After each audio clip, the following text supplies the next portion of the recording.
Tomé la Ruta 7 disfrutando el placer de manejar una Hilux. Cada tanto se volvía recurrente el pensamiento sobre la necesidad de Marcelo de tener su invernáculo.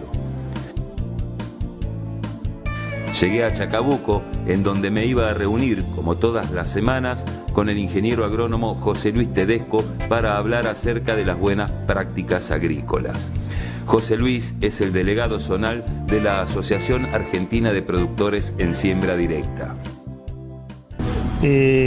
Como vos sabés, Rodi, en esta cuestión de periurbanas es un tema que no tiene muchos años de conflicto. Todo empieza en Córdoba y de ahí fue generando como una caja de resonancia que fue llegando a distintos lugares en el país.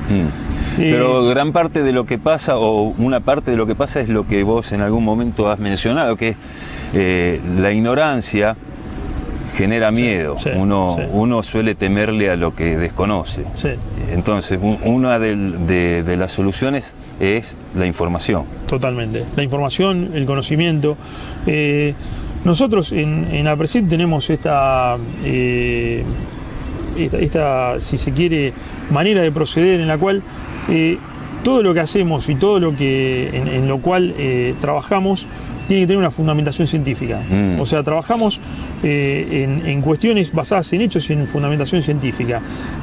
No en cosas en suposiciones o en razonamientos que por ahí muchas veces uno hace un razonamiento, pero después a la luz de las pruebas científicas y de la experimentación, ese razonamiento resulta inválido. Por eso hablamos de hipótesis, y la hipótesis puede probarse o rechazarse, claro, exactamente.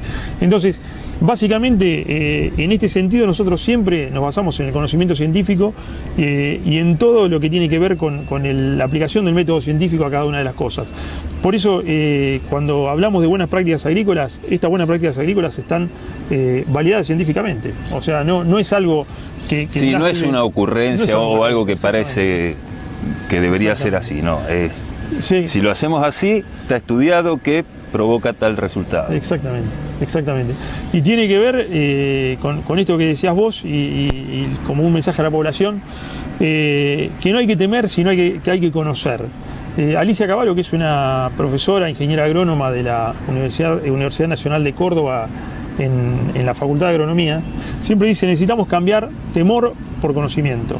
O sea, bueno. y esto es muy importante, llegar a la comunidad con esto. O sea, lo que le pedimos a la comunidad es que no tema, sino que se informe, que conozca, pero que busque fuentes de información confiables, con validación científica. El miedo es algo natural en el ser humano, y si es alimentado puede terminar en cuestiones que no, la verdad que no tienen nada que ver.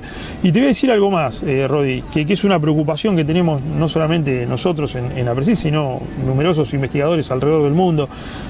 Lamentablemente hemos visto que existen movimientos anticiencia, ¿sí? Hoy vos habrás visto en internet, alguien aparece y recomienda no vacunarse, por ejemplo. Claro.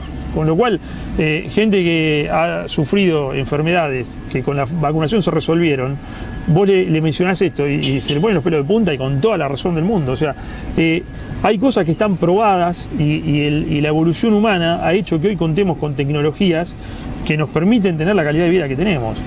Y muchas veces juegan intereses económicos. Muchas veces juegan ciertas opiniones, ¿no? Y en eso tiene que ver, por ejemplo, iba a este punto, que fíjate lo que pasa en Europa con los transgénicos, ¿sí? Para contar un poquito esto del temor y el conocimiento. En Europa han aparecido un temor a los transgénicos. Bueno, evidentemente había intereses por gente que no producía alimentos transgénicos en intentar demostrar que los transgénicos podían producir algún daño o alguna cosa. Y la realidad es que no es así. O sea, eso en la población provocó... Lo que pasa es que la palabra misma ya está como tipificada como algo malo, está como condenada, transgénico.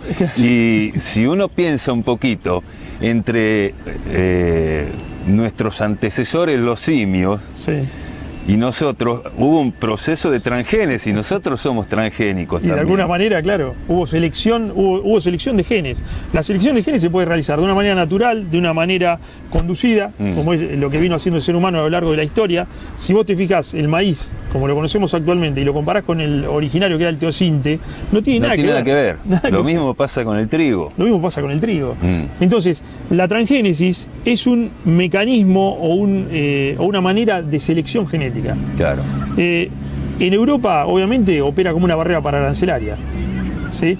Y eso, en realidad, alimentar el temor a los transgénicos atenta contra lo que nosotros producimos, que en muchos casos son alimentos. Pero pasa por lo que vos decís de que está bueno eso, cambiar miedo por conocimiento. Miedo por conocimiento. Porque, a ver, vos tomemos la soja resistente al glifosato. Sí. Le agregaron un gen. Sí. A ver, ¿qué es lo malo? El gen no, porque genes vivimos comiendo. En todo lo que comemos una planta de lechuga y pero es comemos genes. Ese genoma, o sea, la composición genética de ese cultivo se conoce perfectamente. Claro. Porque se hace un análisis genético. Está bien. Es más o sea, el gen en sí no es malo, no puede ser nocivo para nosotros porque vivimos comiendo genes. Sí. Es como que me digas en una sopa de letra que las letras formen la palabra veneno, es una sopa de letras. No. Sí. El gen no es malo. Produce una proteína. Sí. La proteína tampoco es mala, es necesario comer proteína. Bueno, ahí puede pasar que depende del metabolismo y demás, o sea, no podemos decir por regla general que todo gen sea benigno, porque puede haber un gen que codifique algún tipo de toxina que sea nociva para el ser humano. Sí, obviamente la víbora cobra produce veneno por una orden genética, ¿no? Claro, exactamente. Entonces, esto significa simplemente que los organismos llamados transgénicos o a medida que la ciencia se va metiendo más en el genoma, hay un mayor control de esos genes. O sea, qué genes son los que están y qué codifican esos genes. Entonces, realmente la ciencia genética hoy en día produce alimentos más seguros que antes. Por ejemplo, en el siglo XVIII recuerdo, hemos leído en historia y demás, que en Inglaterra hubo problemas con la soberanía. Estaba bien de la conservado, papa. si estabas recordando algo del siglo XVIII, te mantenés bastante bien. Perdóname. Recordando en realidad un poco de historia, ¿no? Pero recuerdo que hubo un problema con la solanina en la papa en Inglaterra. Ajá. No recuerdo si fue el siglo XVII, XVIII. La solanina es un alcaloide que puede producir la papa verde. Y esa papa había sido seleccionada de manera natural. Y sin embargo, después pudieron corroborar que tenía más solanina de la que habitualmente traía la papa. Y fue por una selección genética en cuanto a por ahí algún... El que trae problemas digestivos, creo, la solanina. Sí, claro. Alcaloide. Es un alcaloide, sí.